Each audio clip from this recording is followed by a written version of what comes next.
Golden Radio Hour.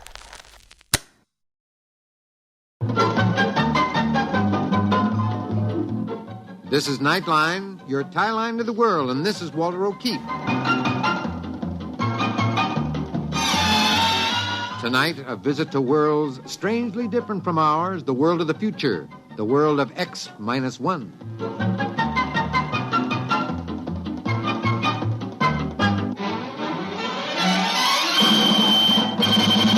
Now, here is the future, X-1.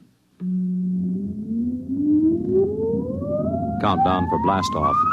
X-5, 4, 3, 2, X-1, fire.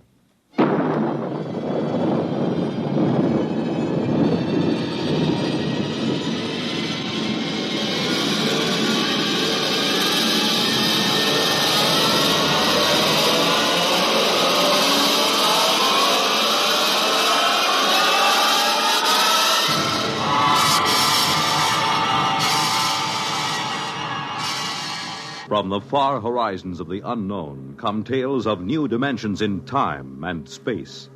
These are stories of the future, adventures in which you'll live in a million, could be years, on 1,000 maybe worlds. The National Broadcasting Company, in cooperation with Galaxy Science Fiction Magazine, presents X minus one.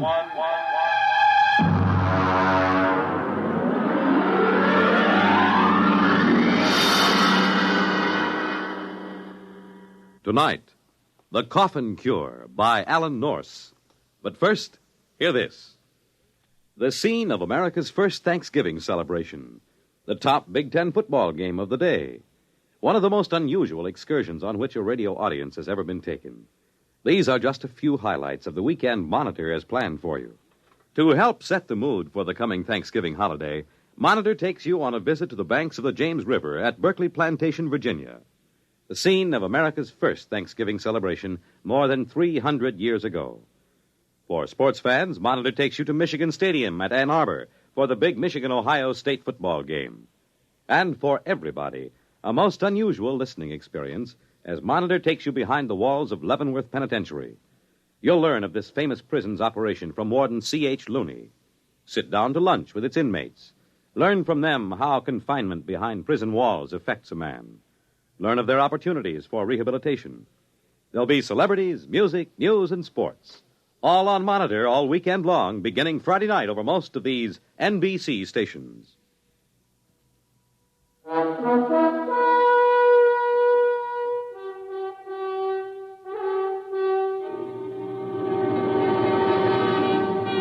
Now, X-1, and tonight's story, The Coffin Cure. I saw the headlines on the way downtown in the morning. Common cold cured. And sure enough, there was his picture, Chauncey Patrick Coffin. The newspaper ran on deliriously. Coffin nails lid on common cold. No more coffin, states co-finder of cure. Sniffles sniped. Single shot to save sneezers. There was no doubt of it. I've always said that the man who finds the cure of the common cold would be the greatest hero in medical history. And if I could have gotten my hands on Dr. Chauncey Patrick Coffin at that moment, I would have torn him limb from limb. Almost did about a half an hour later at the laboratory. Philip, there's no sense in getting excited. It's idiocy, blind, screaming idiocy. Coffin, you're out of your mind. Can't you see what you've done? It was my idea in the first place, and Jake and I have been pounding our heads on the wall for 8 solid months, and you go sneak into publication a full year before we have any business. Now, Philip, you... Now, how about that, Jake? Did you see the morning papers? This thief not only steals our work, he splashes it all over the countryside in red ink. Now, CP, you shouldn't have done that. Yeah. After all, we've hardly had an acceptable period of clinical trial. Oh, nonsense. Philip, you had the worst cold of your life when you took the vaccine. Have you had any since? No, of course not. Now, Jacob, how about you? Any sniffles? How about those 600 students from the university? Did I misread the reports on them? No, 98% cured of active symptoms within 24 hours. Well, of course, it's only been a month. Now, gentlemen, be reasonable. Think positively. There's work to be done, a great deal of work. Press conference in 20 minutes. Drug houses to consult with. Gentlemen, we've won the greatest medical triumph of all time. The conquering of the common cold. We'll go down in history.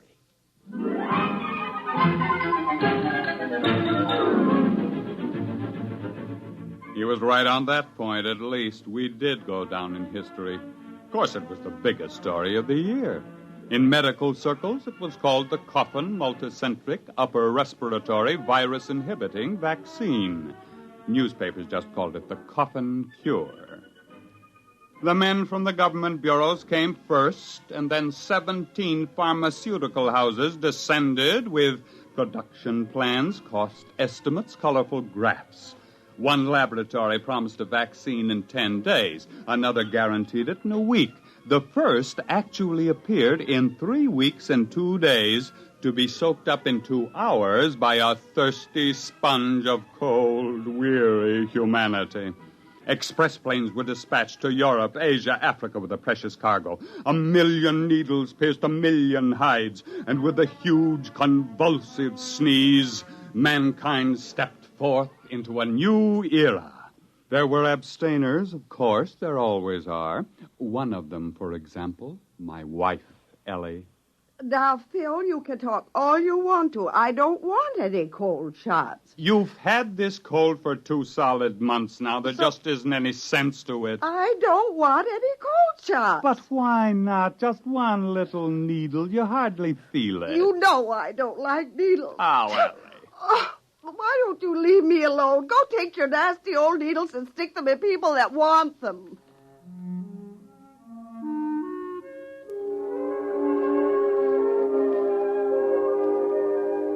I woke up once that night and listened to a parade of sneezes from Ellie.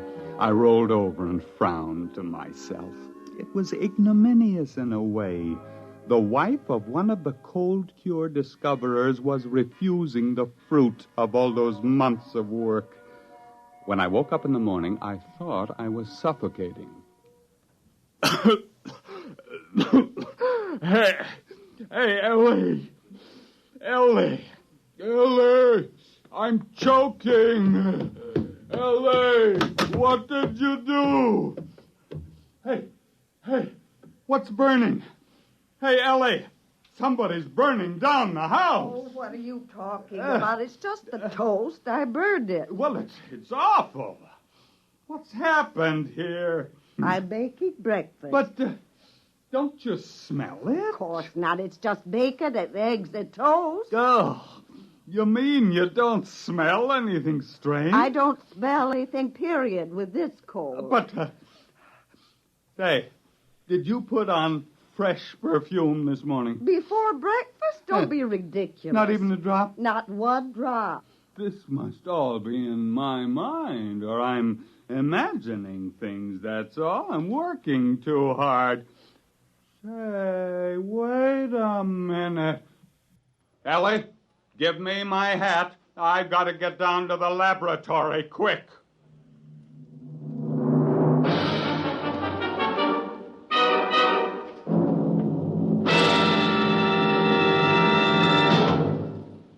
You're listening to The Coffin Cure, tonight's attraction on X-1. 11 million victims, adults and children alike, beg you to break the grip of the crippler, arthritis. Advances in medical science have made possible the cure of many diseases, but further research is necessary to break this grip, to find the cause and the cure for man's oldest, most crippling disease. Let's give arthritics a chance. Help relieve their suffering now, and help find the cure that will end this terrible disease for all time. Your contributions will support a double-barreled attack on arthritis, a fight in which more research and better treatment are brought to bear on one of the great menaces to our nation's health. Please join the campaign to destroy arthritis, to break the grip of the crippler. You can do your part. Please give to your local arthritis fund.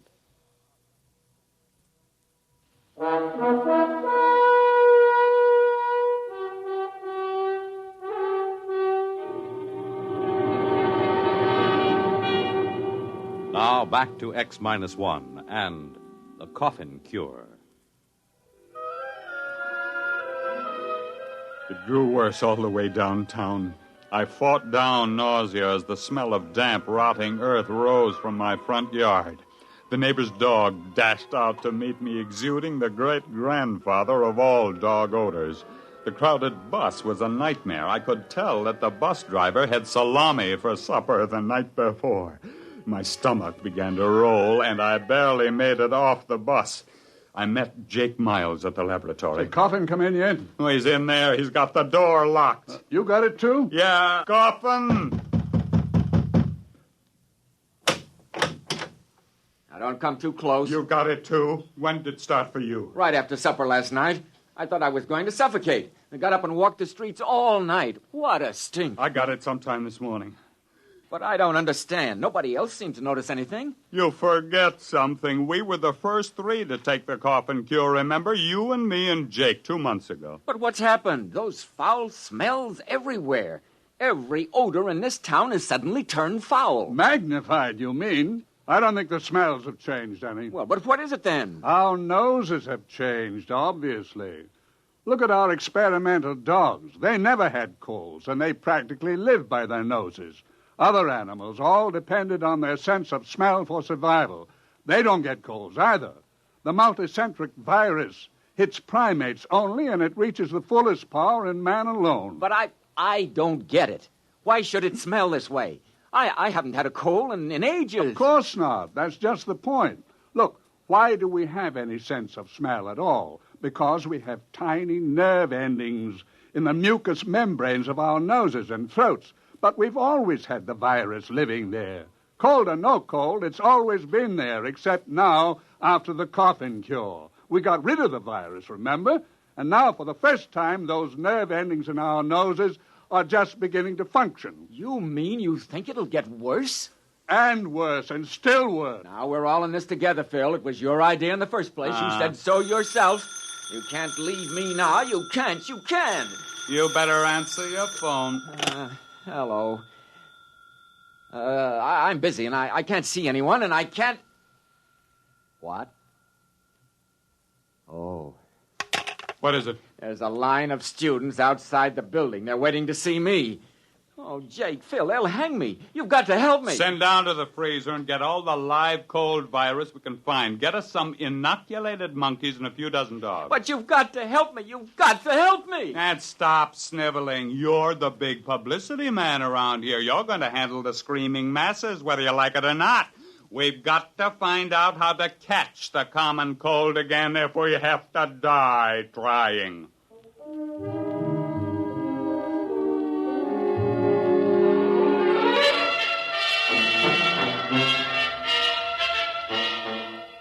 It was a futile struggle.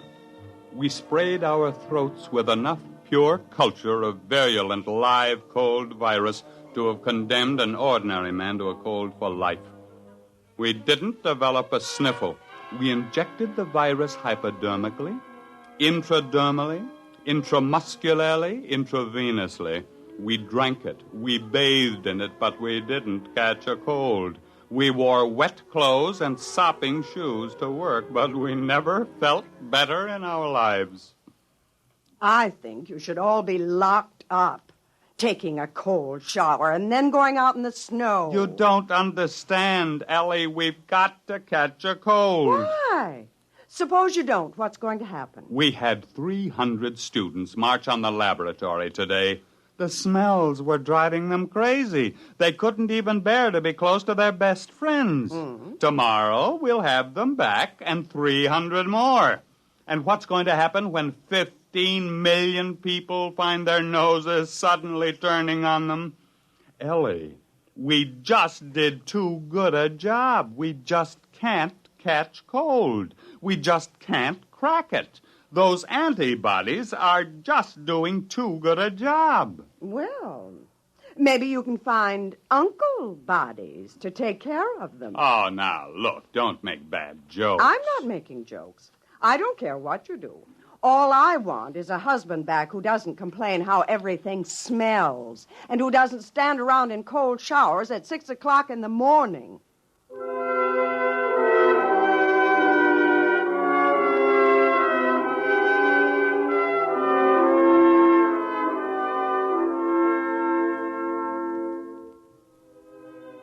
morning, Jake, Coffin, and I had a conference in the lab. Go out there anymore. I can't see those students. I've begged for time. I've promised them everything but my upper plates. I can't face them again. I just can't. We only have a few days left. There were 15 million antivirus shots given in the past 3 months, at least. Say, we don't come up with something, we're gonna. You know what I think? I think we've been prize idiots. We've gotten so rattled we haven't used our heads. And all the time it's been sitting there blinking at us. What are you talking about? Ellie said it this morning. Uncle bodies. Oh, he's cracked. He snapped. No, I'm dead serious. How many of those students do you think you can corral to help us? 600. They're out there in the street right now, a blood-seeking mob howling for a lynching. All right, I want them in here, and I want some monkeys. Monkeys with colds. The worse ones, the better. Say, do you have any idea what you're doing? Not in the least, except that it's never been done before, but maybe it's time we tried following our noses for a while.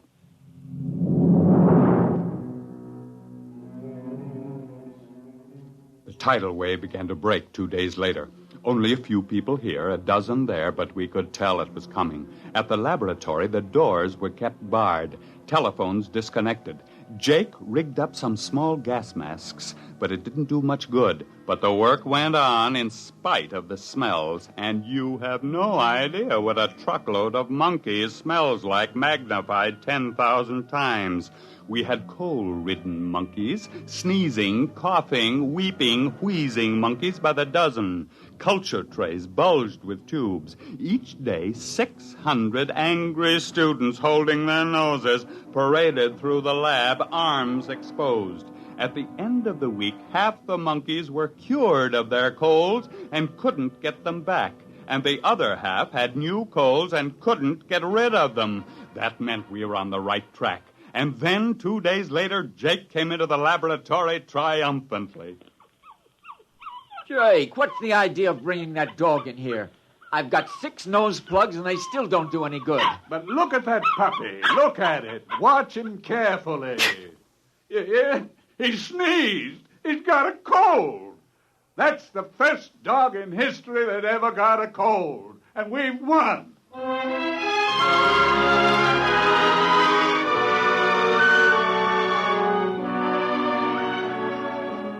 I was the first volunteer. We injected the new serum in my arm and sat back and waited. We were still waiting 3 days later. Well, it was a great idea. It just didn't work, that's all. Where's Coffin? He collapsed 3 days ago. He kept having anxiety dreams about hanging. Well, I suppose we'd better just face it. Nice knowing you, Jake. Pity it had to end this way. Well, it was a great try, old man. A great try. Ah, yes. We will be remembered by an infuriated world holding its nose in vain. Nothing like going down in a blaze of... What's the matter? In a blaze of... Choo! Phil, say it again. Choo! Oh, what a moment. Phil, we've won. Choo!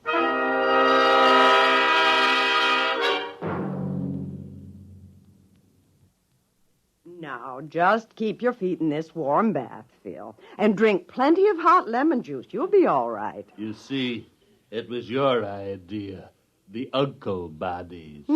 We developed an antibody against the cold virus, and then we had to develop an antibody against the antibody. Will they be able to make it fast enough? Just about fast enough for the people to get good and eager to catch cold again. There's only one little hitch. Hitch? The stuff we made does a real good job, just a little too good. I may be wrong, but I think I've got this cold for keeps. Unless I can find an antibody against the antibody against the antibody. Choo!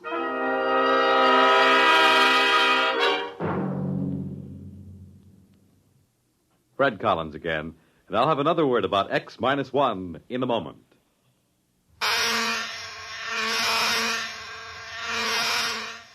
Is your head buzzing with the feverish, stuffed-up feeling of a cold? Here's how to get relief. Every second someone takes it for the miseries of a cold. Bromoquinine brand cold tablets. You have just heard X-1, presented by the National Broadcasting Company in cooperation with Galaxy Science Fiction Magazine, which this month features Galley Slave by Isaac Asimov. The 3 laws of positronic robots made it impossible to kill a human. But there was a loophole: murdering a man after his death. Read it in Galaxy Magazine on your newsstand today. X-1 has brought you The Coffin Cure, a story written by Alan Norse and adapted for radio by Ernest Kenoy. Featured in our cast were Raymond Edward Johnson as Phil, Joseph Bell as Coffin, Harvey Hayes as Jacob, and Betty Kane as Ellie. Your announcer, Fred Collins. X-1 was an NBC Radio Network production.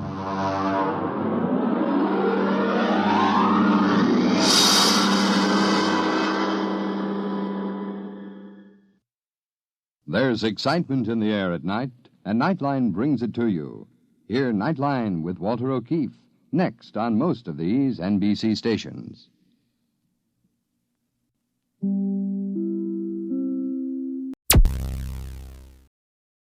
Thank you for listening. Please like and subscribe.